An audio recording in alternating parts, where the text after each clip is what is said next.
ได้ทำบุญสร้างปารมีบ่ได้ขาดผูงหมู่นักปราชญ์เจ้าเห็นแล้วก็ว่าดีถึงมีไว้น้อยทำบุญก็คือใหญ่สีก็ใสผ่องแผ้วคือด้ามดังทองหากเป็นของเฮาแท้สินำสู่ศาสตร์ใหม่คันเฮาทำศาสตร์นี้บุญสิได้ศาสตร์สิมาขอให้ศรัทธาเจ้าคุณโยมคนิ่งหามในเนออย่าสิเมาแต่นั่งคำแก้มคนิ่งพ่อแต่เบอนี่แหละเนื้อของต้อนคุณโยมศรัทธาใหญ่ไผอยากเมื่อสั่นฟ้าบุญนั่นอย่าได้ไล่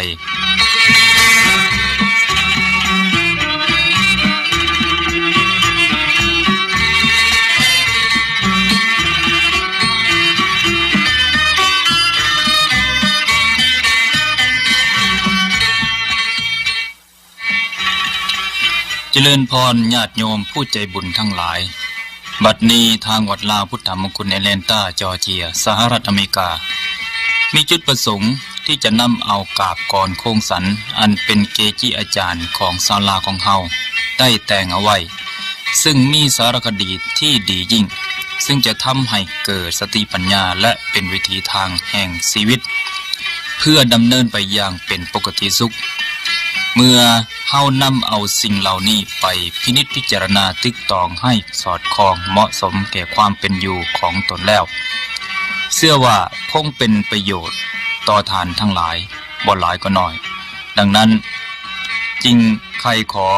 นำเอากาบก่อนโคงสันที่ได้กล่าวไว้แล้วมาบันทึกเป็นเทปให้ทานทั้งหลายได้ฟังเพื่อพินิจพิจารณาชีวิตประจำวันของเฮาที่อยู่ในประเทศ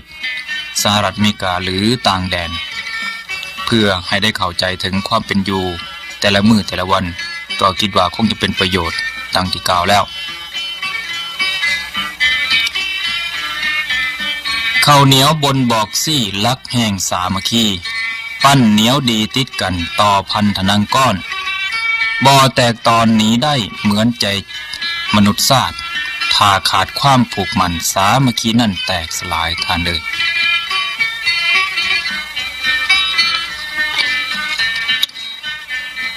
ประโยชน์ของหูทั้งสองข้างมวลมนุษย์ศาสตร์เสื้อมีกันอยู่สองหูซ้ายขวาเป็นใบมนเอิ้นว่าหูสองเบื้องหูเกิดกันเพียงใต้ตีนผมแต่หน่อยหนึ่งพึงเดซี่ออกข้างผึงกันกระแสหูคนมีเพื่อไว้พังส่วนเสียงสลับบ่อาจพันละหน้านับว่าแม่นเสียงอย่างแท้หูคนทั้งสองข้างพังเสียงได้ทุกอย่างทั้งเสียงคนด่าป้อยทั้งเสียงจ้อยจอดหวานอันว่าซุ่มซอเสื้อไส้ซาดสกันจริงบ่อาจคือยิ่งงามอวดองประการยิ่งมีหูมาไว้เจาะหูหอยตองแตงตั้งหูหรือว่าบ้วงไผบ่ท่วงว่ากันบ่ได้ติเอ่ยเว้าให้ไผเกิดโทโสสร้างเปลี่ยนเป็นพาโลพวกผู้ชายสมัยล่ามีกระจอมตูมตั้งซี่หูซี่เกเดใส่ข้างเดียวอวดบ่คือด้ามดังยิงยามเมื่อมีสิ่งได้พังภาคแถลงการหูดังเป็นแนวไขเปิดประตูเสียงซี่แต่อย่าลืมกันถอนมีหูให้พังแหนกันกองกันที่ทวนมวนเข้าผลกล่าวจาบางพองมีบอนบั้นคนที่จมหูนักหูจงพังให้มั่นคักอย่าสิหลงให้คนไส้บ่แม่นมีหูไว้ได้ยินหยังแล้วแลนสามัคคีให้แน่นแฟ้นฟังแล้วให้หินตองอันหนึ่งผุงซ้ำเสื้อหูหนวกประตูปิดเพิ่นเว้าหยังพังมิดบ่ได้ยินเสียงจ้อยอย่าได้เสียใจโอ้ว่าหูโตนั่นบ่ซอยภาษากึกเจ้าและข่อยเฮียนได้บ่หอนบักหูมีส่วนซอยสร้างลักษณะในโตหากว่าคนหูกุดเบิ่งบ่งามตาได้บ่มีหูทั้งสองข้างแนมเห็นเป็นจางปางเป็นดังเฮือนเพิ่นม่างผาก้างประกอบกันคันไผเกิดโศกได้มีหูใหญ่ใบโพคือพระโพธิการภาพพระองค์ทรงไว้เพิ่นว่ามีบุญล้นคนใดมีหูใหญ่หูมีแนวสวยให้ควรหู้หอมประการแท้แล้ว ค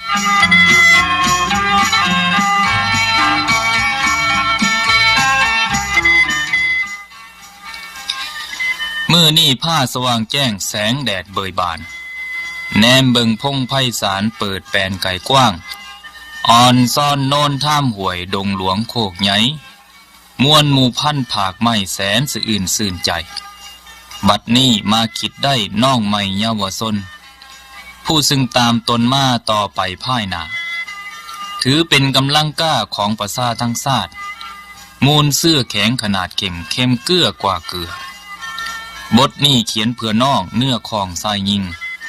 จากพ่อเฮือนเตือนผงหลานหนุ่มห้ามตามบ้านภาษาของเฮาต้านขานไขในชาติเป็นหนึ่งจุดมาดมุ่งคุงเท่าจือเอาในเนอคนลาวคันบ่เว้าความเก่าของเฮาตกไปถึงผุงเขาลูกลาวพายซ้อยคือกันกับตัวเจียน้อยมีหูหางปีกลูกหักเฮารุ่นนี้ก็คือด้ามดังเดียวผิวพันบอกซาดสั้นสันสื่อคือเฮาภาษาแนวน้ำเขาสู่วันยามเศร้าตกถึงคลองสามเถ่าร่วมเอาสีแก่ลาวบ่มีบ่อนแก้แวขึ้นต่าวคืนแท้แล้วอันที่สองลองต่อนั่นบ้านพรผู้สาเครื่องแต่งทรงกายญ่าอวดตายามพ่อคนลาวข้าวสมัยกี้แพร่ลายสินมีเดี๋ยวนี้นุ่งเครื่องสันโซก้นอวดกันสันได้นอกนั่นยังบ่แล้วส่งย้อนบักแอวไส้เอ๋ยทำเพศเป็นสร้างสะสอดว่างถือตั้งซี่หูเสริมแค้มข่างทางเดียวเหมือนทาสถือว่าตนสลาดหู้ดูกำเกิงดำหญิงสาวแบออกซ้ำเสือตามกายเอิกลางคนปะสายบือผัดว่างามยามย่ายความอายเลยบ่มีพอดีวางฟรีมูลแม้บ่มีไผคิดแก้มันสิแย่ต่อไปความคิดอยากให้น้องเนื้อของน้ำลาวในเมื่อข้าวขนองทองเฮียนเขียนไว้เพิ่นว่าเฮียนให้ได้นำไส้เพื่อตนได้แต่อ้าปากเว้าเวียกบ่เล่าลงเห็ดงานบ่ดืนพ่อเม็ดหน่อยก็โคค่าห้องมีแต่เฮาไปเรื่อยตัวเขาผัดเปื่อยเหนื่อยความทุกข์กุ๊กอังเขาถิ่มเคิงทางถึงพี่น้องลาวห่วมศาสตร์ที่หักคันได้กินลาบก้อยขัวอ่อนจืนพัดอย่าสลืมแผ่วพักปนปูที่เคยจำหมากไข่พั้มแกงซั่วแนวนัวขัวจุดจีอย่าลืมสุกหมากมี่แกงส้มไข่บดแดงกินของแพงน้ำห้านผัดตะข้านห่างใหญ่ๆอย่าสลืมไก่ปิ้งข้าวเหนียวปั่นห่อตองขอข่าวเตือนพี่น้องเสื้อเส้นเศร้าลาวกินผ้าเงินผ้าค่ำอย่าสลืมกระเบียนห้างอย่าหลงทางจนเซ่อลืมคิงเคยผ่านนั่งย่นย่านบินผ่านผ้าอย่าลืมหนาพวกใจดินในเนอะ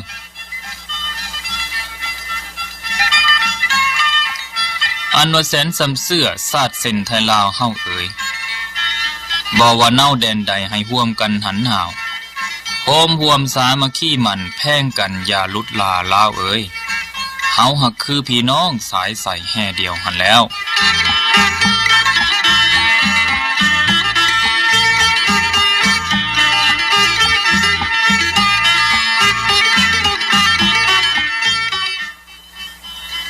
ประวัติศาสตร์สอนสั่งให้ฮู้เรื่องซุ่มซ่นพี่น้องเอ๋ยให้หักสายโลหิตศาสตร์ซุ่มแซงเสื้อให้หักเครือเกลือเงาสายซุ่มจุ่มติ๋ง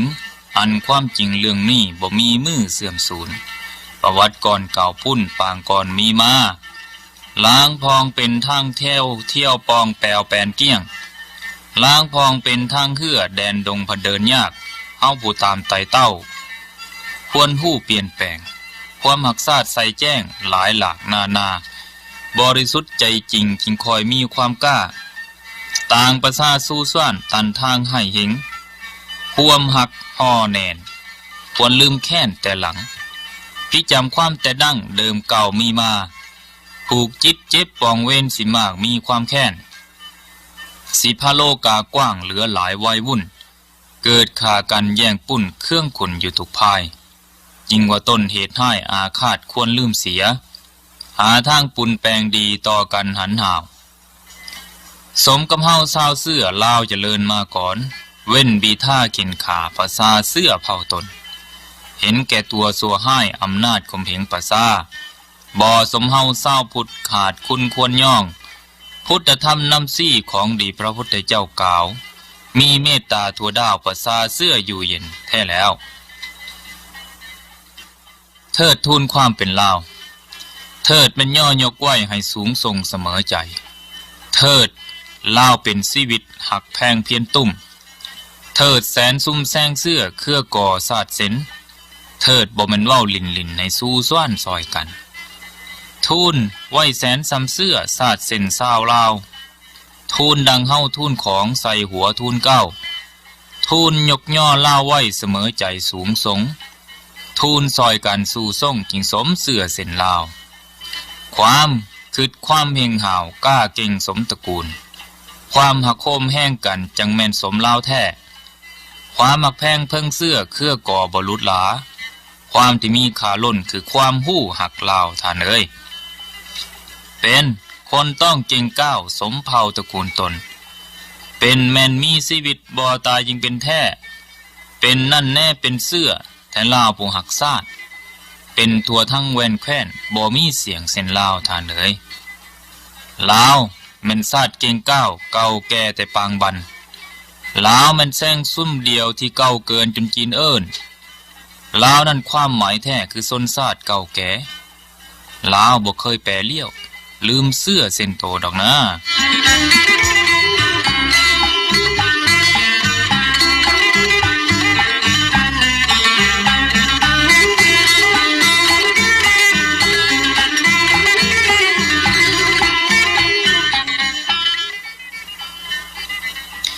จะลี่ตัวในลืบเมฆกลางเวหาลี่กายญ่ากลางสมุทรสุดวิสัยจะลี่ตัวกลางเขาลำเนาไพณที่ใดพ้นตายนั่นบ่มีงัวควายตายเหลือไว้แต่เขาหนังสร้างตายเหลือง่าไว้เป็นศักดิ์ศรีคนเฮาตายเหลือไว้แต่ความสัวดีบันดาลมีประดับไว้ในโลกาจะปลูกพืชต้องเตรียมดินจะกินต้องเตรียมอาหารจะพัฒนาการต้องเตรียมประชาชนจะเตรียมคนต้องเริ่มที่ตนก่อนคนดีสอบแก้ไขคนจังให้สอบแก้ตัวคนสั่วสอบทำลายคนมักง่ายสอบทิมคนจริงสอบทำคนละย่ำสอบติคนรังเกียจเหมือนแมงวันคนขยันเหมือนแมงผึ่งผู้ปฏิบัติธรรมเท่านั้นที่จะพ้นจากทุกข์ได้อยากหังมีให้ประกอบเวียกงานอยากสวยอยากงามให้มันรักษาศีลอยากเป็นคนดีให้ภาคกันเจริญเมตตาภาวนาซ่าจะมีเกินไส้แต่บ่ไส้เกินมีชีวิตเป็นของสันแท้จงพาวกระทำความดีแต่บัดนี้ทำบุญแต่วันนี้วันหน้าอาจจะบ่มีโอกาสได้ทำชีวิตเป็นของมีค่าบ่ควรประมาทความประมาทคือความตายทำจิตใจให้ผ่องใสจะบ่มีผิดภัยในสังคมยะทิสังวปเตปิสังตาทิสังลปเตพลังกัลยาณการีกัลยาณังปาปการีจาปปะกังบุคคลหวานพืชเส้นใดย่อมได้รับผลเส้นนั้นผู้ทำกรรมดีย่อมได้รับผลดีผู้ทำกรรมชั่วย่อมได้รับผลชั่วปาปานังอาการนังสุขขังการบ่ทำบาปทั้งปวงเป็นเหตุให้พบความสุขสื่อสัตย์ต่อหน้าที่ส่งผลดีต่อสังคมอันสังขารเท่านั้นมันบ่แน่หนุ่มแล้วก็แก่มันบ่มั่นคงสุดท้ายถึงที่สุดและหยุดลงอยู่ที่สุสานเป็นบ้านปลายความดีชั่วเท่านั้นยังอยู่ให้โลกคู่ความจริงเป็นเครื่องหมายสร้างความดีไว้เถิดประเสริฐกายเพราะผลได้จากความดีเป็นสีตนถึงเพชรดีมีค่าราคาล่ำคนมีธรรมเลิศค่ากว่าใดๆมีเงินทองของไส้ก็หายไปทำในใจปลูกผังที่ร่างการเสียใจไปหน้าโลกดีใจไปสวรรค์เย็นใจไปนิพพานเสรีภาพที่ชอบธรรมต้องบ่ล่วงล้ำสิทธิของผู้อื่นบ่มีโทษใดเหนือโทสะบ่มีทุกข์ใดเหนือเบญจขันธ์บ่มีสุขใดเหนือความสงบ จะเสียอันใดก็ให้เสียไปเถิดแต่อย่าให้เสียกำลังใจเป็นนันขาดถ้าหักยศหักศักดิ์อัครฐานต้องหักงานไว้ประกันขันอาสาถ้างานลดยศก็ถอยน้อยลงมาความมีค่าของยศก็หมดไปพระพุทธศาสนาบ่แม่นวัตถุนิยมแต่เป็นธรรมานิยมคือวัตถุกับจิตใจเกี่ยวข้องกันปรุงแต่งกันจนเกิดสิ่งใหม่ขึ้นได้ตามที่ควรจะเกิดขึ้นได้จึงมี3สิ่งคือวัตถุจิตและการปรุงแต่งตามกฎเกณฑ์ของอิทธปัจจยตาพระพุทธศาสนาเกิดขึ้นในโลกก็เพื่อแสดงถึงนิพพานถ้าบ่มีเรื่องนิพพานก็บ่แม่นพระพุทธศาสนาหรือก็บ่เป็นพระพุทธศาสนาหากพระพุทธศาสนาบ่ได้สอนเรื่องนิพพานแล้วก็บ่ต่างหยังกับศาสนาทั้งหลายในโลกวัดเป็นบอนแทกพลังห่วมสามัคคีเสิร์ชสื่อเสียงของเล่าให้อื่นไกลเขาย่องพากันคลองเล่าไว้ตามห้อยพุทธบาทหากว่าพลาดเถอนี่เล้าสิเศร้าเสื่อมสูญแท้ได้สัพปุริสาภูมิญาติทังกตัญญูตากตะเวทิตาการฮู้คุณและตอบแทนคุณเป็นคุณธรรมขั้นพื้นฐานของคนดีภรรยาให้จัญญามารยาทบุตรเป็นปราชญ์เรื่องนามบ่งามสมภรรยามีจัญญานานิยมบุตรก็สมเป็นปราชญ์ศาสตร์กวีการขอยืมกับการขอทานเป็นพี่น้องเดียวกันจงฟังธรรมแล้วเอาไปทำอย่าฟังธรรมแล้วเอาไปทิ่มบ่ประมาทคือบ่ขาดสติกิจประกอบกิจสิ่งใดใจแน่วแน่คุณความดีมีถ่วนบ่ปวนแปรสะนั่นแลจริงตัดไว้ว่าบ่ตายเพื่อนที่ดีมีหนึ่งอย่าว่าน้อยดีกว่าห้อยเพื่อนคิดที่อิจฉาเหมือนเกลือดีมีเล็กน้อยน้อยราคายังมีกว่าน้ำเค็มเต็มทะเลเบิ่งคนดีให้เบิ่งที่การงานเบิ่งลูกหลานนั้นให้เบิ่งที่ความเคารพเบิ่งพระให้เบิ่งที่กิจวัตรเบิ่งคฤหัสถ์ให้เบิ่งที่ความขยันเบิ่งยิงให้เบิ่งที่ความอายเบิ่งทรายให้เบิ่งที่ความกล้าหาญเพ่งโทษตนเป็นบัณฑิตเพ่งความผิดของคนอื่นเป็นพาลคุณธรรมของพยาบาล 1. ยิ้มแย้มแจ่มใส 2. ตั้งใจสนทนา 3. เจรจามวลหู 4. สงเคราะห์ช่วยเหลือคนไข้ 5. มีใจเมตตากรุณาและ 6. ปรารถนาให้ความสุขคนเท่านี้ที่ชั่วก็มีหลายที่ดีก็มีมากแต่คนที่หาได้ยากนั่นคือคนเสียสละ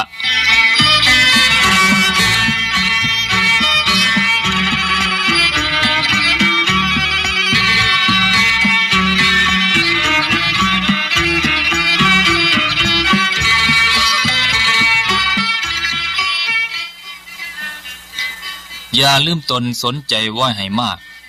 อย่าอ้าปากเว้ามากเป็นสามหาวทำสิ่งใดภัยหู้ดูเรื่องราวคิดให้ยาวเป็นยารักษาตนค่อยๆก็ค่อยๆสารค่อยวานไถ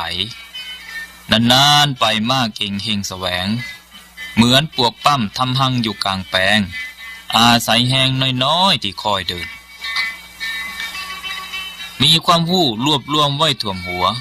แต่เอาตัวบ่รอดเป็นแนวใดที่หู้น้อยพ่อยคิดลำคาญใจทานว่าไหวหู้มากก็ยากนานคนที่มียิ่งอยากจะได้คนที่ให้ตกต่ำยิ่งซ้ำเสียจะดีให้ทนสู่อย่าอ่อนเพลียได้กับเสียมีอยู่เป็นคู่กันมีเงินทองใส่จ่ายสบายแล้วดังมีแก้วนึกได้หลายสถานแต่ว่าอย่าเซ่อเผลอพังระวังการเงินสามารถบันดาลทำได้ทั้งชั่วและดี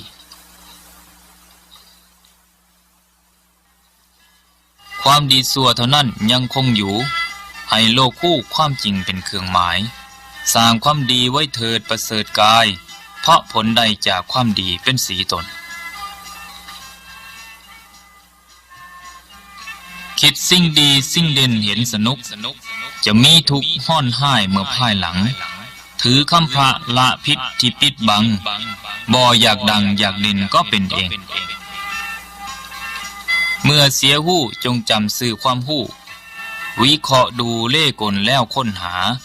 เมื่อแน่ใจควนจำเป็นตำราซื้อวีซ่าเสียหู้ไว้ดูกลตาดูหูพังยั่งสติเพิ่งตองติให้ซึ่งถึงเหตุผลเหมือนมุนีมีธรรมประจำตนจริงลอดพ้นผ่านพวกหมู่มารลุ่มอันนินท่ากาเล่เหมือนเทน้ำบ่อซอกซ้ำเหมือนมีดมาขีดเสือนเขานินท่าด่าเฮาเหมือนเขาเตือนจงแย้มเยื่อนยิ้มหับบังคับใจอย่านอนหลับทับสิทธิปิดประโยชน์จะเกิดโทษเสียหายเมื่อภายหลังมีนัดมีหมายที่ใดให้ไปมีตามีหูให้นั่งพังถึงผาดพังและเห็นบ่เป็นหยังความดีควรมีไว้ในสัจจะว่าจาที่อ่อนหวานควรมีไว้ในที่สุมนุมชนจงเตือนตนโดยตนให้พ้นพิษตนเตือนจิตตนได้ไผจะเหมือนตนเตือนตนบ่ได้ผู้ใดจะเตือนอย่าบิดเบือนเตือนตนให้พ้นภัยทำบุญเอาหน้าทำบุญเอาตราทำบุญเพื่อโฆษณาทำบุญเพื่อเพิ่งพาสูตรของคนฟังหู้ดูออกบอกถือและทำเป็นผู้ที่มีความผิดคือผู้ที่มีความหู้ผู้ที่ต่อสู้คือผู้ที่มีปัญญา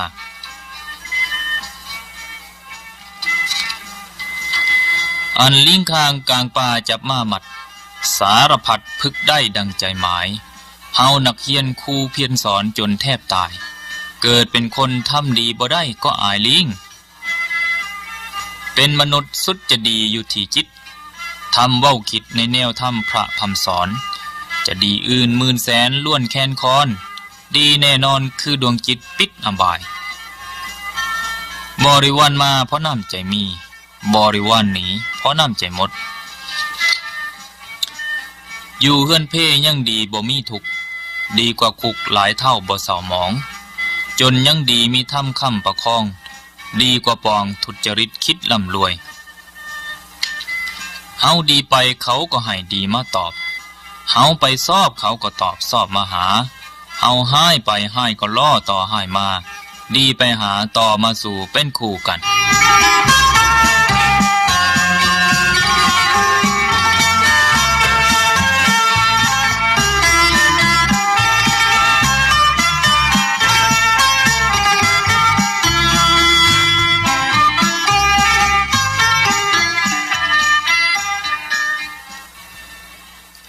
ถ้าบ่มีดีบ่มาหาดอกหนาถ้าดีมีจะมีดีบ่มีอันถ้ามันมีดีก็มาตามทามันโลกทุกวันวนเวียนสอบเปลี่ยนดีต้องการไก่ยังต้องไส้เอาไก่ต่อเอาสร้างล่อต่อสร้างกลางไพสีไก่ต่อไก่สร้างต่อสร้างตัวอย่างมีดีต่อดีควรจำเป็นตำราคนจะงามงามน้ำใจบ่แม่นใบหน้าคนจะสวยสวยจัญญาบ่แม่นตาหวานคนจะแก่แก่ความหู้บ่แม่นอยู่นานคนจะรวยรวยสินทานบ่แม่นบ้านใหญ่เมื่อหังมีมากมายมิดหมายมองเมื่อบนหมองบ่มามองแม่นหมูหมาเมื่อบ่มีมดมิดมุ่งมองมาเมื่อมอดม้วยบ่มามองแม่นหมูหมาลดละกล้าจนทนเสียดสีหนีสะสมนิยมสร้างสรรค์มัธยัสถ์สุภาพสงบหมดความอยากสิ้นความเสพจิตนักใจซื้อมือสะอาดปากมีศีลกินถืออนามัยใจเป็นธรรมทำแต่คำดีถ้าจะดูคนดีนั้นให้ดูการกระทำถ้าจะดูผู้นำนั้นให้ดูการเสียสละหากพวกเขาได้ผากตัวไว้กับศาสตร์ลาวและผากตนคือจิตใจไว้กับศาสนาชีวิตของพวกเขาจะก้าวหน้ามีแต่ความเจริญเพราะว่าศาสตร์ได้สั่งศาสนาได้สอนศาสตร์ได้แนะศาสนาได้นำให้เฮาเป็นคนดีอันลดปากหากหวานก็หวานเด็ดบรเพชร ก็บ่มากเหมือนปากขมมีดว่าคมก็บ่มากเหมือนปากคมรสหวานขมอย่างอื่นก็บ่เหมือนปากคนอดนอนด้วยการหากินดีกว่าอดนอนด้วยความเกียจคร้านการให้ทรัพย์มีคนนับถือให้ความรู้มีคนเคารพให้ธรรมมีคนบูชากรรมชั่วทำแล้วหล่นลงนรกกรรมดีทำแล้วลอยขึ้นสวรรค์กรรมเลิศทำแล้วไปสู่นิพพานผัวแก้วเมียทิพย์มีใบหน้ายิ้มแย้มแจ่มใสบ่มีเวรบ่มีภัยผัวพร้อมเมียเพียงผัวซอยเมียสู้ผัวจัดเมียแบงผัวแกงเมียปิ้งผัวปัดถิ่งเมียปัดใต้ถนผัวไปเอาบุญเมียนั่งคอยอนุโมทนาผัวไปฆ่าเมียนั่งคอยขายจะดูสร้างให้ดูหางจะดูนางให้ดูเฮือนครัวจะดูให้ทั่วต้องดูพอดูแม่จะดูให้แน่แน่เมื่อเวลาเขานอนบ้านเฮือนเสียหูกงามต้องโทษแม่บ้านอำมาตย์บิดเบือนเจ้านายต้องติจงสนับความชั่วของคนอื่นด้วยความดีของตนอวดเก่งเป็นสมบัติของคนโง่อวดโก้เป็นสมบัติของคนจนอายคู่บ่ฮู้วีซ่าอายภรรยาบ่มีลูก10คนฮู้บ่เท่า1คนทำสัตว์สีตีนยังฮู้พลาดนักปราชญ์ยังฮู้พิษ10คนหักเท่าตัวเขียดคนเดียวเครียดเท่าตัวสร้าง10ผู้ฮู้บ่เท่าสำนานเห็นเขามีผัดอยากได้เห็นเขาให้ผัดดูแค้นเสียของอย่าพาวให้ได้ของอย่าพาวส้มงามอันใดใสแท้เท่างามจิตงามจริตจัญญาว่างามโสมงามหุบโสมนวลละออนอนาส้มงามอุดมปฏิบัติดีนี่แหละงามอันสตรีให้ศีลก็สิ้นสวยบุรุษด้วยให้ศีลก็สิ้นสีแม่นภิกษุให้ศีลก็สิ้นดีแม่นมิธีให้ศีลก็สิ้นงาม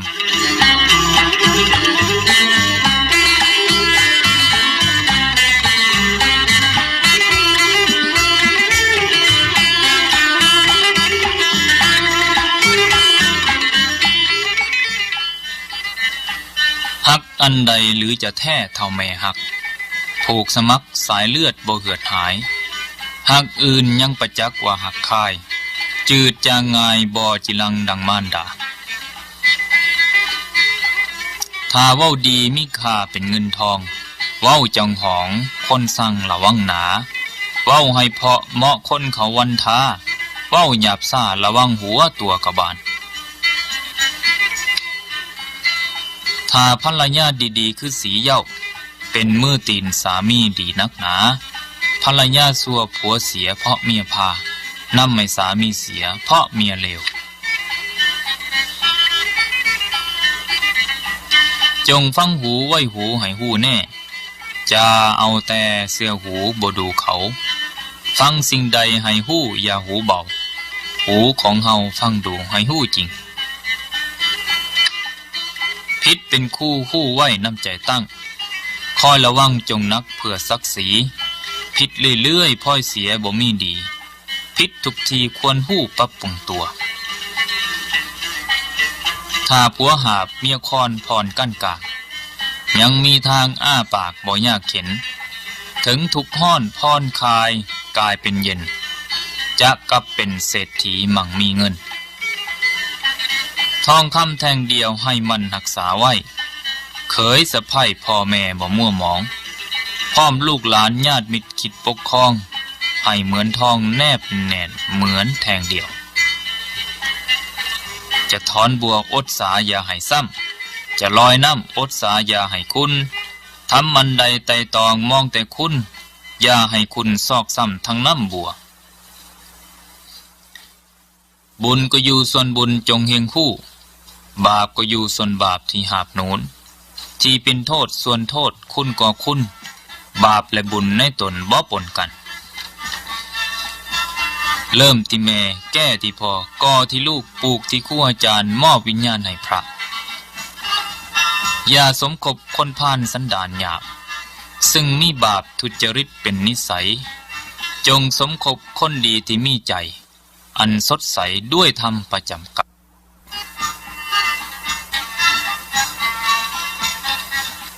จิตเตอาสังกริเถสุกติปฏิกังขาถ้าจิตเศร้าหมองก็เป็นทุกข์ถ้าจิตบ่เศร้าหมองก็เป็นสุข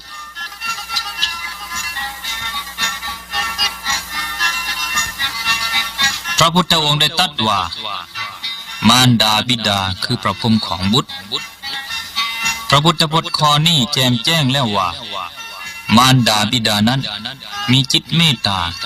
กรุณามุทิตาอุเบกขาต่อบุตรธิดาซึ่งเป็นที่หักดังดวงใจของท่าน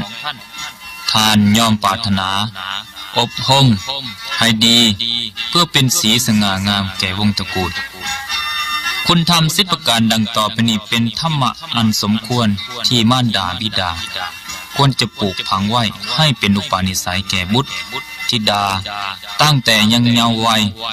ซึ่งเปรียบเสมือนผ้าที่ยังขาวบริสุทธิ์จะย่อไม่สวยสดงดงามอย่างไรก็ได้ 1. เพียรสอนให้เคารพหักพ่อแม่พี่น้องครูบาอาจารย์ 2. เพียรสอนให้มีความกตัญญูกตเวทีและมีความเมตตากรุณา 3. เพียรสอนให้มีศีลธรรมจรรยาอันดีงามและมีปิยวาจาอ่อนหวาน 4. เพียรสอนให้ละอายต่อบาปและมีสัจจะวาจา 5. เพียรสอนให้เสื่อในเหตุผลและเสื่อในผลแห่งกรรมมีความเสื่อมั่นในตนเอง 6. เพียรสอนให้หักการศึกษาและศิลปะวิทยา 7. เพียรสอนให้มีความขยันอดทนซื่อสัตย์และประหยัด 8. เพียรสอนให้ฮู้จักและรักษาจารีตประเพณีอันดีงาม 9. เพียรสอนให้ฮู้จักปฏิบัติหน้าที่มีความรับผิดชอบและเสียสละเพื่อส่วนรวม และ 10. เพียรสอนให้สามัคคกับบุคคลที่ดีงามและมีสติระลึกตัวอยู่เสมอ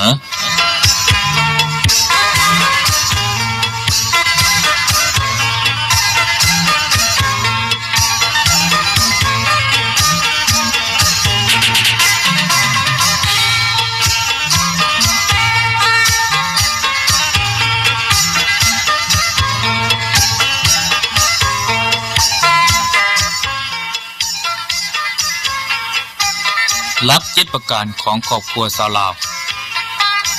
1. ปู่ย่าตายายเป็นเจดีย์หรือเทวดาของครอบครัว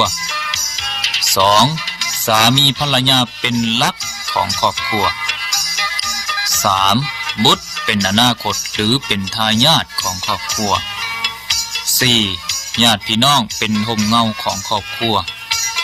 5. เพื่อนบ้านเป็นข่ายหรือเป็นกำแพงกั้นของครอบครัว 6. อาชีพเป็นฐานะของครอบครัว 7. ศีลธรรมเป็นทิศทางแห่งการปกครองที่ถูกต้องของครอบครัวหลักการทำงานถ้าทำงานมุ่งเพื่อตัวจะมองมั่วสั่วชีวิตถ้าทำการงานเพื่ออุทิศสิ้นชีวิตแล้วชื่อเสียงยังอยู่ถ้าทำการงานแข่งกับสังคมความพินาศล่มจะตามมา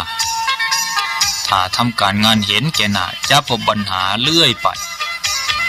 ถ้าทำตัวเห็นแก่ได้จะหวังน้ำใจจากเพื่อนฝูงถ้าขาดความพอดีจะเป็นลูกหนี้ตลอดกาลอันบ้านเฮือนใหญ่โตและโหฐานมีเสาค้ำหลายต้นจึงทนไหวเกิดเป็นคนอยู่เดียวก็เปลี่ยวใจต้องอาศัยพวกพ้องพี่น้องหา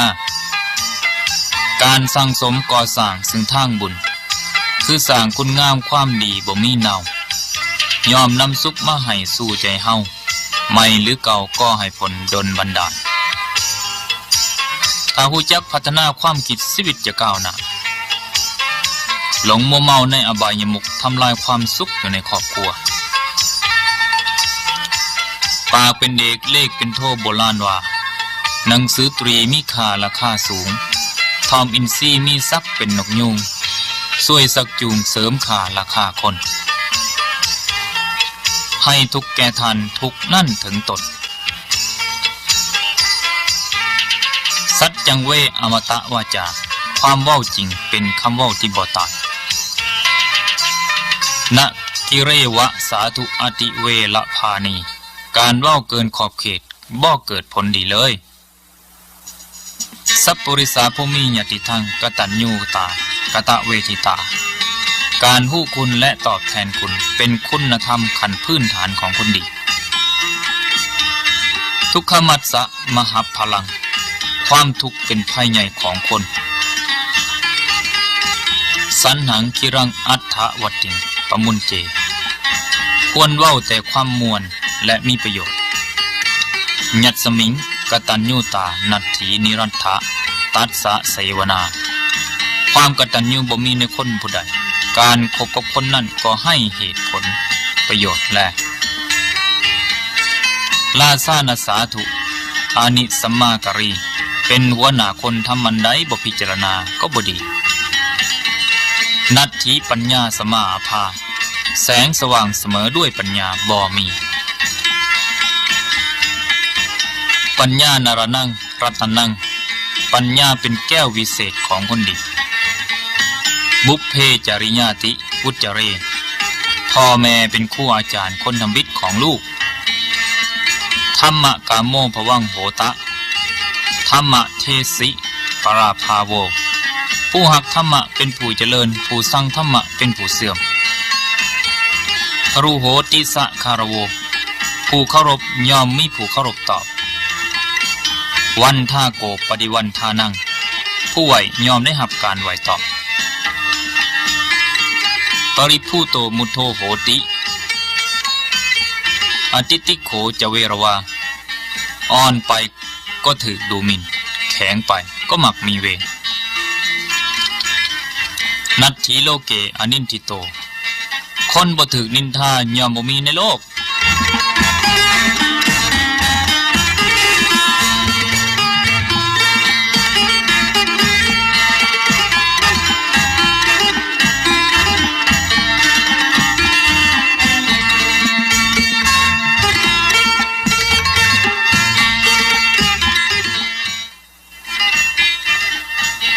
ยะถาวทีตถาการี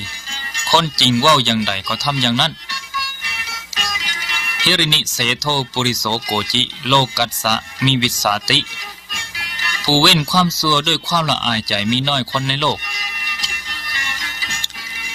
อภิทธะเรทะกัลยาเนปาปะจิตตังนิวารเนควรไฟหาความดียับยั้งใจบ่ให้ยินดีความสัววิสาสะปรมารสาความคุ้นเคยเป็นลดอันยอดเยี่ยมโยพาโลมัญญติพานยังบันดิโตวาปิเตนะโสคนโง่ถ้าหู้ตัวว่าโง่จะเป็นคนมีปัญญาได้สุโขหะเวสปุริเสนะสังคโมการคบกับคนดีมีแต่นำความสุขมาให้อาสันเตมุปะเสเวยะบ่ควรคบกับคนสัวเศรษฐามุปะขมันจะอุเปติขิปังเมื่อคบคนที่ดีกว่าตัวเองก็จะดีขึ้นมาในทันทีทันใดโลดนิสัมมาการนังเสยโยใครควรก่อนจึงทำดีกว่าอัตโนอุตรังปเสถะจงเลือกคบหาคนที่ดีกว่าตนสัพพิเรวะสมาเสถาสัพพิกุเพทะสันทะวังควรนั่งร่วมและทำความสนิทสนมกับคนที่ดีเสยโยอมิตโตเมทาวียันเจพลานุกัมปโกมีศัตรูเป็นบัณฑิตดีกว่ามีมิตรเป็นคนพาลทุกโขภาลหิสังคโมคบกับคนพาลนำความทุกข์มาให้เงินงานการศึกษาควรหาก่อนอย่าหีบห้อนไปหาหักจะเสียผลมีเงินงานการศึกษาความสุขล้น แฟน1 คนคงหาได้บ่จนใจไผสอบไผสั่งสร้างเถิดไผเสิร์ชไผแสงสร้างเขาไผเบื่อไผบ่นทนเอาใจเฮาห่มเย็นก็เป็นพออย่าลุ่มหลงจงงดสาหักษาศีลให้เพิ่มพินโย่ไปดังใจหมายอย่าฆ่าสัตว์ตัดชีวิตคิดอุบายจะจำตายตกหน้าหลกอาเวจีอันกายสัตว์ซึ่งอุบัติในโลกนี้ดูบ่มีสิ่งใดเป็นแกนสารพอสิ้นลมพ่อยจมถมโดนดานแต่สื่อเสียงยังนานอยู่นอนวันแมนทำดีมีคนเห็นประโยชน์น้ำและโคตรยืนยิ่งเป็นมิ่งขวัญแมนทำซัวมั่วหมองต้องโทษทันน้ำโคตรนั่นเป็นเสน่ห์เขาเกียรติสั่งถ้าทานจะเป็นเศรษฐีให้ปฏิบัติธรรม4 ข้อนี้คือ 1. อุทธานสัมปทาถึงพร้อมด้วยความมั่นขยัน 2. อารักขาสัมปทาถึงพร้อมด้วยการเก็บรักษาไว้ 3. กัลยาณมิตรตาการมีเพื่อนเป็นคนดีและ 4. สัมมาชีวิตาควรเลี้ยงชีวิตของตนตามกำลังทรัพย์ที่หามาได้โดยชอบธรรมการปกครอ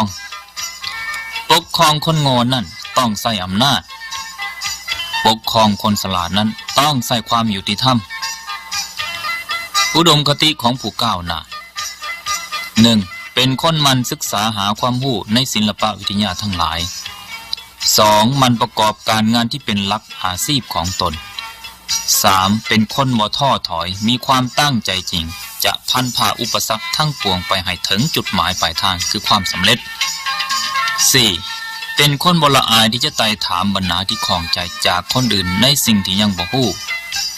5. เป็นคนบ่ปิดบังความรู้ของตนแก่ผู้อื่น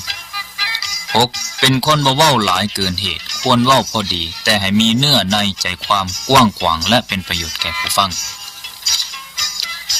7. เมื่อรู้สึกว่าตัวจะก้าวไปบ่ไหวก็จงหยุดแต่อย่าถอยหลังถ้าเมื่อมีกำลังใจดีแล้วจงก้าวต่อไปใหม่ 8. จงพยายามทำตัวให้เป็นผู้นำเสมอ 9. จงประพฤติแต่สิ่งที่ดีที่ชอบอันจะนำมาซึ่งความดีงามทั้งปวง 10. ผู้จักค่าของเวลาบ่ควรให้ผ่านไปโดยเปล่าประโยชน์และผู้แบ่งใช้เวลาให้เหมาะแก่การปฏิบัติงานในหน้าที่ของตน 11. จงคิดถึงปัจจุบันและข้างหน้าอย่าเผลอไปคำนึงถึงเวลาที่ล่วงมาแล้ว 12. เมื่อถึงข้าวหยุดก็ต้องหยุดเมื่อถึงข้าวเดินก็ต้องเดินถึงข้าวแล่นก็ต้องแล่นแต่ให้ผู้จักหยุดผู้จักเดินผู้จักแล่นและ 13. สันทวริยจิตตวิมังสะหักการงานหักเพียรหักกิจและหักพิจารณาอุดมคติเหล่านี้ผู้หวังความก้าวหน้าจงดำเนินเถิดวัดเป็นของมีคุณค่ามากเพราะเป็นหากปกเข้าศีลธรรมของครูบาอาจารย์แต่งไว้ให้เฮาใช้ประโยชน์นั้น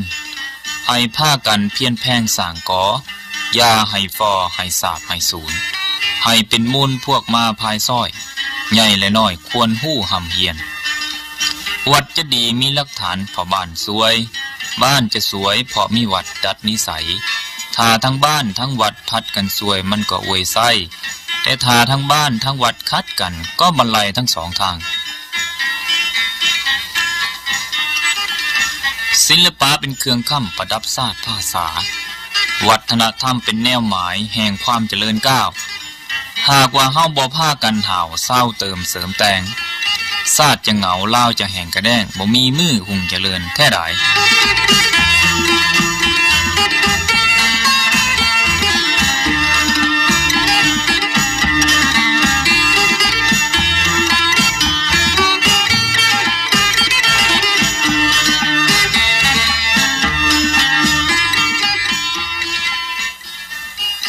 ลักษณะการกระทำของคนโดยทั่วไปแล้วมีดังนี้คนดีมักแก้ไขคนอปีจังให้มักติคนสมปิมักแก้ตัวคนซัวมักปกปิดอำพราง คนใจขวางมักทะนงตนบุกลุกคนเกือกู้อบายมุกมักสนุกเฮฮาคนพาล่าคือคนพาลมักเมินเสยแอบอ้างคนใจกว้างมักบริการคนจันทานคือคนคิดใจต่ำมักถือตัวอวดอ้างความหู้คนเจ้าสู้หมายถึงหลายผัวหลายเมียอวดกายาคนทีราคือนักปราชญ์มักเอื้ออ่อนถนอมตนคนปัญญาจนหมายถึงมีความหูน้อยมักเป็นหอยตามคาดคนสลาดหมายถึงคนปัญญาสนมักคำนวณเหตุการณ์ข้างหน้าคนใจหาญมักอาสาหับไส้คนบ้าใบมักถึกหลอกถึกลวงคนคิดขวงมักแถลงแปลงวาดคนขาทาสมักหับไส้แห่งงานคนเกะกะกาลานมักบ่เป็นระเบียบคนเสียบเรียบมักหัวล้านลืมครู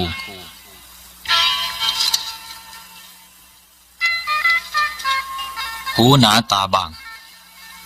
วันละ3-4 ครั้งแม่สอนสั่งความดีทุกถ้วยแกงแรงง่ายมามยามแรงเศร้า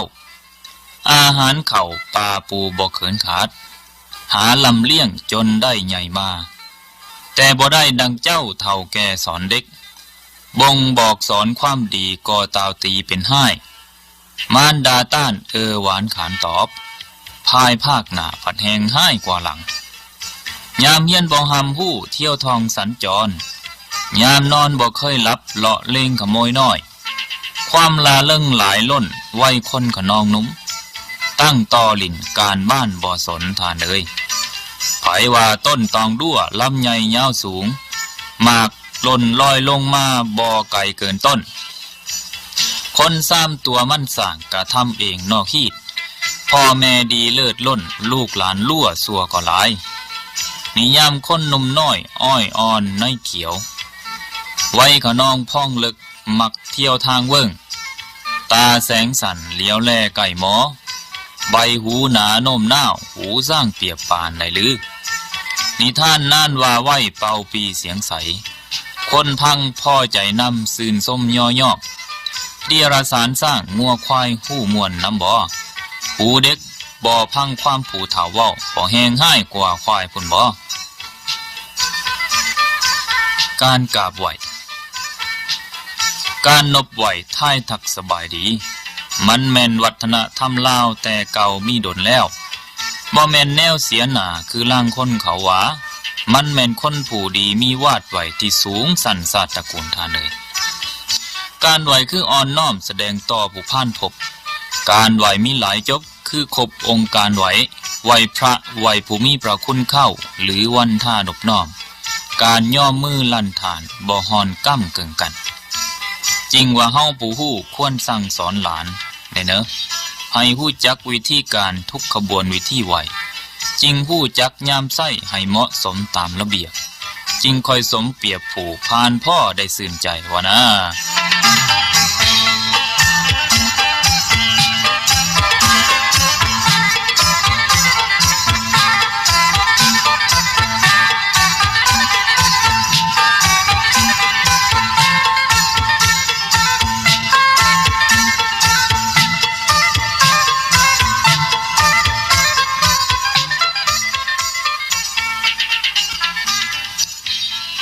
เด็กในมือนี่คือผู้ใหญ่ในมือหน้าศาสตร์ใดในโลกกว้างยอมห่วงมาตุกปูงสุมซอกซ่อนแนวคิดแบ่งปันเยาวซ้อยความดีเฮาปันให้จะเหมือนแสงดวงประทีปขีบมาพำพร้อมสอนให้ใส่ใจใหญ่ขึ้นจริงแจบมันจะเป็นนอแหนงดีนำผ้าอาณาประสาเล่าหุงเฮืองดังหวังไว้ขอให้ถ้วยไทยเท่าซาวลาวหักพวงได้ถอนทั้งหนุ่มน้อยจงเพี้ยนสร้างแต่สิ่งดีลูกหลานเอ๋ยจงล้ำแล่ส่องสิ่งเยาวนาถยิ่งลาวหูนี้ซื่นใจในอนาคตบ่เสื่อมสูญเสียเศร้าดอกนาขอแต่เฮาคนเฒ่าฝึกสอนแววว่าศาสตร์ลาวจักต้องยืนสง่าตั้งคือเข้าเก่าหลังแท้แล้วเพราะว่าเสื้อหมักไหมบ่ฮอนลนไก่กกตกถึกดินอุดมดีก็งอกงามเป็นต้นเยาวชนลาวน้อยก็สันเดียวหอนต่างกันเด้ เขาจักแลฮีดเรื่องให้เฮืองจ้าหุงเจริญแท้แล้วคันสิเที่ยวทางกว้างให้หาห่มบังหัวคันสิเที่ยวทางไก่ไทยถงให้มีพร้อมคันสิเที่ยวทางเวิ้งให้พายทิ้งบังใหญ่ๆคันสิขึ้นต้นไม้ให้หาทางป่องลงไว้เด้องามแต่ฮูบจูบบ่หอมล่างน้ำฮูบห่างเพียงเสมอมิงเมืองแทนทอแต่กิริยาว่าจะไปงามพอดีคือคู่บุปผาผงงามสีเสียกินอันผู้ยิ่งเยี่ยงนี่สายเว้นเวินไก่เสนอกลางคืนเป็นตัวเหงินกลางเว้นเป็นนกเข้ายามเศร้าเป็นแมวโพงบ่ดีได้เป็นมนุษย์สุดยากเยื่อนนำเวียกการกินคันบ่มีปัญญามันเพี้ยนก็กองฮ้อนเฮ็ดอีหยังเฮ็ดให้เหมาะมันตามการถือทายดีได้เฮ็ดคือสามสัตว์เฒ่าแก่เว้ามานั่นแม่นทุกถมกินแม่นปากยากแม่นท้องเที่ยวขี่แม่นขาคนผู้เนาโลกล้วนต้องเอื้อยอิงอาศัยกันล้างเถื่ออาศัยผูงเพื่อนดูคุณค่ำคือคู่กายาพร้อมเพียงกันหมดทุกสวนปากท้องขาห่วมผู้จึงยืนมันอยู่กระเสริมเกี่ยงแต่นอกทางในเป็นหมักเดือหวานนอกเนื้อในสมอย่างหมักนาวอันมนุษย์ศาสตร์เสื้อยากเหลือหลายไผก็แปลงส่งเป็นปากจาก็ปูนปั้นล้างคนหมายปองต้มกิริยาปันนักปราชญ์พังเบิ่งคำปากว่าวหวานจ้อยยิ่งกว่าตาลดังนั้นเห็นต่างหน้าอย่าพ้าวพังสมาคมควรสิ่งซ่อมกิริยาว่าที่ให้ขักใจหลายครั้งคันหนักเห็นเซิงสั้นกลลูกบายสีต่างๆเพิ่งที่ลบหลีกลี่หนีหน้าให้ห่างมันเถอะเนอควายสนควายพัดแพร่ยาแพะยามควายน้ำหมอกให้ขมเคียดส้นกันต่างก็หนไปมาสีตีนยันแย่มันหักเต็มที่หญ้าเป็นปุยขาดหนุนควายสนควายครึ่งมืออิดแล้วก็เลิกล่าดอกนะคันจะเฮ็ดเวียกให้ทวนทีพี่เคาะจัดการสมกาละทินสถานเพียงพร้อมหาทางหนีทางสู่ทางการแก้เกลื่อยดีได้กะเกียมที่ทาไว้เมามั่วบ่แม่นดีแท้เนอส่วนมนุษย์โง่จ้าดูยิ่งซุ่มสัตว์นายใหญ่ยิบมือเดียวเครียดกันกวนปั้มเกณฑ์นพลละเมืองเขาตีกันตายจุ้งหลาย10 ปีปลายแล้วสุดแพ้ภัยเมืองยิ่งแล้วจวงจันคู่ของหอมหายากเสื้อเปลือกไม้หาได้คู่ดงอันคนดีเด่นแท้หายากนั่นพบคือคู่หาแนวหอมมูจวงจันคู่ส่วนว่าคนซ้ำซ่าหาเห็นเดียรบาดดาดด้ามดังเปลือกไม้ล่าหาได้คู่สถานกินอิ่มแล้วบ่อยากนอนหลับแล้วบ่ย่านคนที่ยังโง่งั่วหมายมุ่งกินนอนคือแต่เพียงพ่อสบายบ่ขอนึ่งพ่ายหนาทอนจักปองประสงค์สร้างสีวังไห้เครื่องหุงสังเดกินนอนมือสืบมือไผสิย่องว่าดีคิดว่าต่อก็ยุ่งแล้วแนวหยังมาโคนคิดว่าไม่แก่นหลอนสังมาปีนปงใบคิดว่าเป็นไงแล้วพญาเก่งใจนักบาดถึกสนสีซับส่อความสังมาล่มคิดว่าสัจจะแน่นมโนในนักหน่วงบาดว่ามีแนวหลอกล่อสังมาปีนแต่ความใดเดซื่อว่าจันเพ่งแจ้งบ่ปานแสงสุริเยศแสงกระบองมื่นเล่มบ่ปานแจ้งแห่งเดือนคือดังล้านเล่นหลอนบ่ปูนปานเท่าแก่เด็กน้อยผู้ตั้งล้านบ่ปานเท่าผู้เดียวแสงใดในแรงหล่าเลิศลวงปัญญามีหรือแสงตะวันสุกใสซองบ่ถึงในธรรมแสงจันทร์วันเพ่งแจ้งจบงามแต่มือคำส่วนแสงปัญญาซองผู้เห็นถ่วนสู่ยามเทนากากินปิงไปฆ่าคอแห้งเพื่อฆ่าแก้งไปหล่มเครื่องวังคนสลาดปุนเปียบด้วยซาดเส้นกาดำผู้เอาโตหนีภัยพายโพยแนวห้อนส่วนว่าฝูงคนจ้านอนตายดินกับบอน บ่ฮู้ลับหลีกลี่เลยหล่มจุ่มจมสวรรค์อยู่ในอกหน้าหลกอยู่ในใจยามใดเฮาแสงสร้างกุศลทรงใจสุขยามนั่นคือสวรรค์ในอกมวลมโนเหลือล้นยามใดเฮาปุ่นปั้นป่าปังทางสัวยามนั่นผลบาปใหม่ใจห้อนห่มแท้ใดสุขจริงเห็นเย็นจริงบ่ายบ่ดี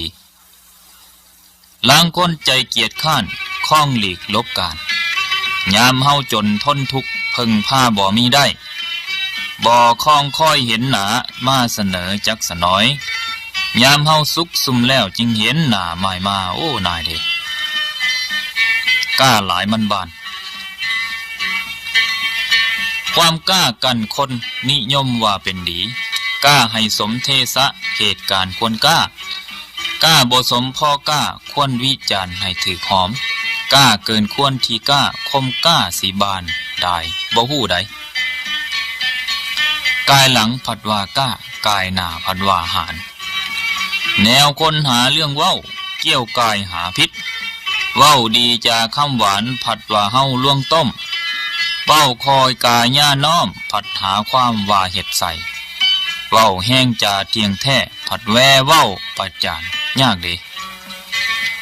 ความหู้ท่วมหัวเอาตัวบ่รอดความหู้มีบ่แพ้พลิกพายผองกายดีแต่โวหารหลายเราบ่ทำตามหู้ไผหักทำสันนี่ทุกคนพ่อเสนียบ่เคยม่มเดือดห้อนสิสุมใหม่สัวสิวังพุ่นแล้วกินมั่มบ่คำเบิ่งท้องเงินคำหายากเยื่อนใส่จ่ายเพิ่งระวังเนอะกินเอาตามใจมักอยากหิวหอนไว้ท้องอยากเต็มเลื่องเลื่อยซามันสิได้ยาก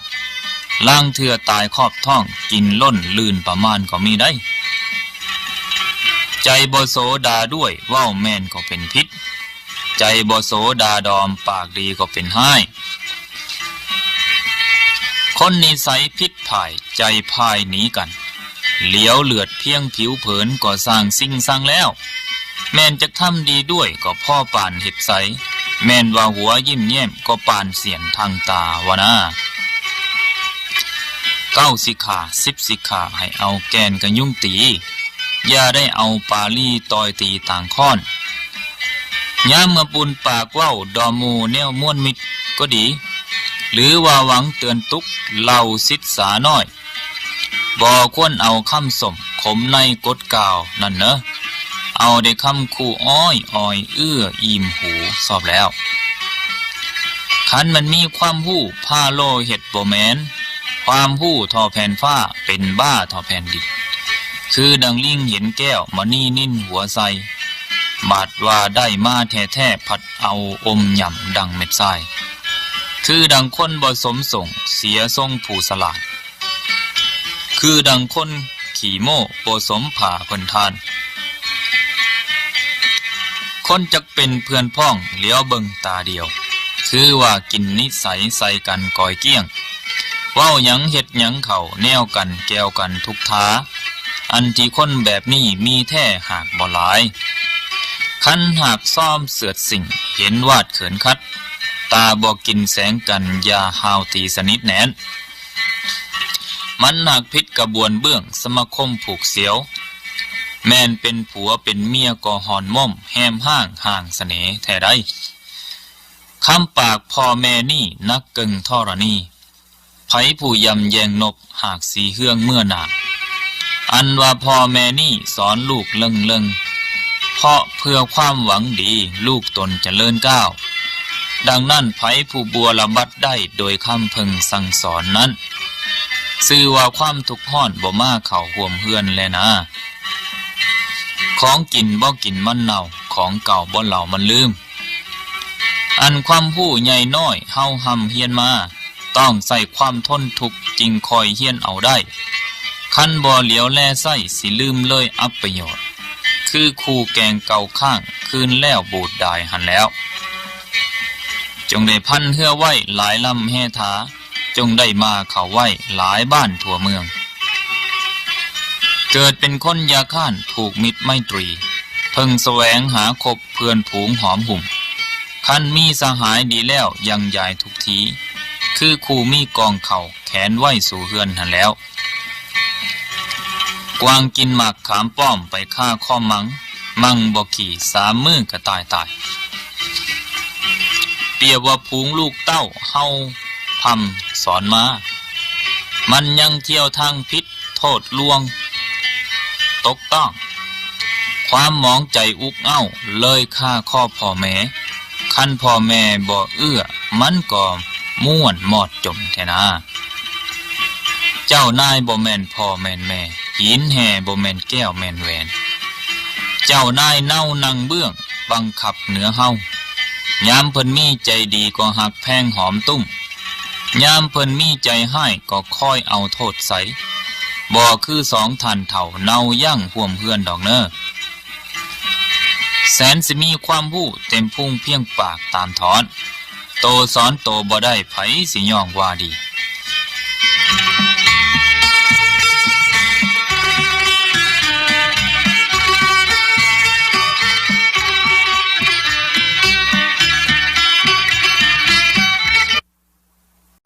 บัดนี้กะให้อ้ายเนี่ยเอิ้นเอาพ่อเอาแม่มาเอากองบุญเด้อ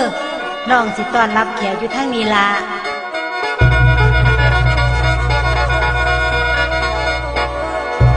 บัดนี้ว่าโอ้น้องสู้สังให้มาฟังเอาไว้เด้อไทยเฮาพวกน้องพี่ผู้อยู่ไกลที่มารวมเจ้าห่วมกันแขกต่างไก่ไทยต่างบ้านนี่มาห่วมกองบุญนี้แล้วสัตว์ละทุนปัจจัยหวังต่อไปวัดท้ายซอยศรัทธามีหลายร้อยรวมน้ำใจให้เป็นหนึ่งถึงเอาบุญส่วนนี้ไปให้แม่ผู้ตายตลอดน้องเอื้อยอ้ายซุ้มลูกหลานเหลนทางพระสงฆ์องค์เน้นแผ่เมตตาตื้อถึงเจ้ามีทั้งอาหารข้าวไว้ของกินเจ้าสิ้นต่อโอ้ยมีเสื้อผ้าอาภรณ์ทั้งเครื่องกินเครื่องใส่กระเตรียมไว้ผู้สู่แนวปราสาทเพิงยอดแก้วหออาจลังสูงมีลิงไล่กายกันพันเกี่ยวเหลียวดูแล้วมามตาเอาดีถึงว่าละแล้วบัดนี้สิน้องเอิญนกเงือกทานก่อนผู้ข้าสิได้เหียกเอิญดวงวิญญาณนี่คือขันมาลาปองถูกท้องเทียนไตผู้ข้าขอขมาไว้อย่าเครื่องใจเอาทูดอย่าได้โปรดผู้ข้าย้ำตามเอิญให้ด่วนมาว่าสาธุสาธุสาธุเด้อแดนจะตุ่มทั้งหาพญายมรักษาดานให้ปลดปล่อยดวงวิญญาณ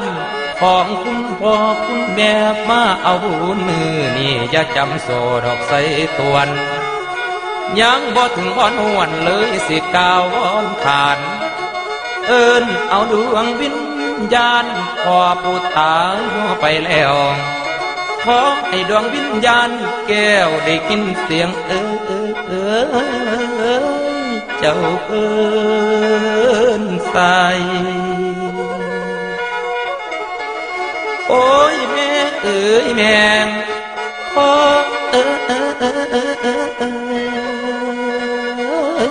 พ่อสิอยู่ไกลหรืออยู่ไกลได้ยินเงินให้ด่วนมาพวกลูกหลานได้แต่งบุญไว้ท่าให้มารับไปนำมีของหวานของข้าวหมากผู้ปูนเขียวมีของกินของใส่แพปลาไหลผาสะโล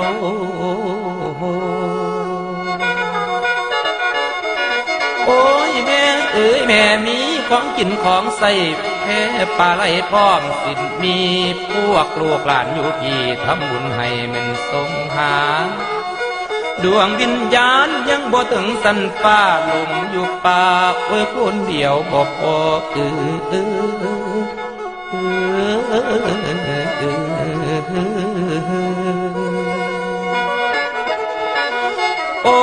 32ดวงวิญญาณอยู่นำน้านำดอนอยู่ถึงผู้ถึงเขาให้ด่วนมาได้ยินเอิญอย่ามัวเปิ้นไปนั่งจุ่มนั่งเป็นซุ้มนั่งเป็นซุ้มเที่ยวมาพอพอพอแม่แม่มาไว้แน่ถอนมาเอาไว้จะส่วนบุญหรือเจ้ามัวตั้งแต่บุญหมอยินกูกเสียงขานสันบ่อยกะวานเลยพระผมส่งข่าวไปหาเจ้าบอกให้เขาไขอาดทางประตูเปิดปองให้เห็นทางของน้องสองทางป้องสีเดิน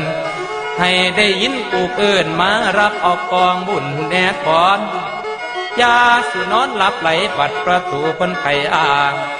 คอยซุ้มนางป่ามาจุงแขนเจ้านั้น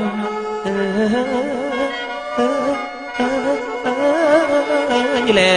นมาเด้อ